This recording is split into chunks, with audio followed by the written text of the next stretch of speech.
It meant everything. That was just family, neighborhood, the backbone of East Austin.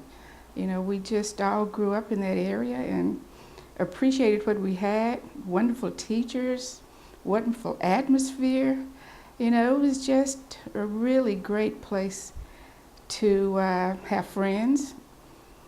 Friends not only as your classmates, but your teachers, and very good, wonderful, family-oriented place. I just wish my daughters could have experienced going to Anderson or a school like Anderson.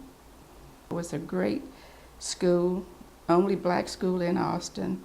And as I said earlier, everybody was a family. And you had people who sat down and helped you with anything that you needed. You got one-on-one in a class of probably 30 kids, or more than 20 kids. And the teachers were pulled in a lot of directions, being a teacher, a mentor, and just being there for you. A lot of kids, and maybe at one time or another, needed monetary or financial assistance, because their parents couldn't do a lot of things, and the teachers knew it. And instead of embarrassing you and doing something or saying something, they would help you out, whether you needed lunch money or maybe fabric for home economics for sewing classes, they were just there. It was just a really great atmosphere, very good group of people. Wouldn't miss it for the world. Wouldn't change it for anything in the world. I just miss the old Anderson, but of course things change and they have to change, but I wish my kids would have had the experience that I had growing up in East Austin. When I was growing up, I had 3 older brothers and an older sister. And my older brothers would always, when they first started Anderson, they used to do all this hazing, and stuff. And I was afraid, oh my goodness, I don't think I'm going to go to Anderson, because that's going to happen, or somebody I know is going to get hurt. But by the time I got to Anderson in '68, I think my brothers graduated in '61 and '62. So it was a really nice experience I found some of my best friends who were my teachers, my first classes, and you kind of thought you would feel a little intimidated, but you didn't get that from the teachers at Anderson. I remember East Austin, the vibe.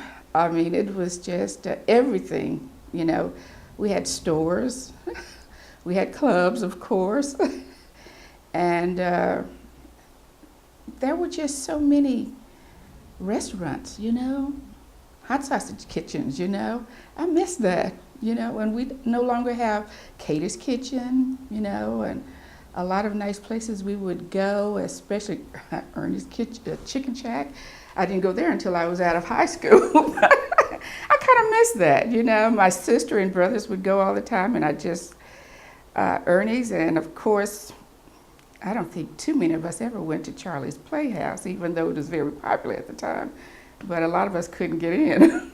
But the Victory Grill and the beauty shops that were on East Austin all over the place, especially 11th Street, 12th Street. Just miss a lot of that. A lot of people no longer want to have any businesses in East Austin because it costs them an arm and a leg now, when we're like outpriced, outhoused on this side of town. And families are just losing a lot. It's kind of sad, but talking to a lot of friends from New York and from all over, they feel the same way about their own neighborhoods. They're just losing community because people are new influx of people coming in and upping the taxes, building bigger houses, and the average person just really don't have very much. So it's kind of sad. Administrative, clerical, supervisory. I worked a number of jobs with the city of Fort Worth, which was really good. And when I came back to Austin, the financial situation in Austin. I wanted to come back home because my family was here and my mother was aging. So the employment opportunities in Fort Worth to me were a lot better than they were here in Austin. When I came back, I was over 40, and it was really hard for me to find a permanent position. So I eventually found something with the state, but the money is just not here. I still, and that's over 20 years ago, and I still don't feel as financially stable as I was in Fort Worth, you know, but I want to be home, so this is what I have to deal with.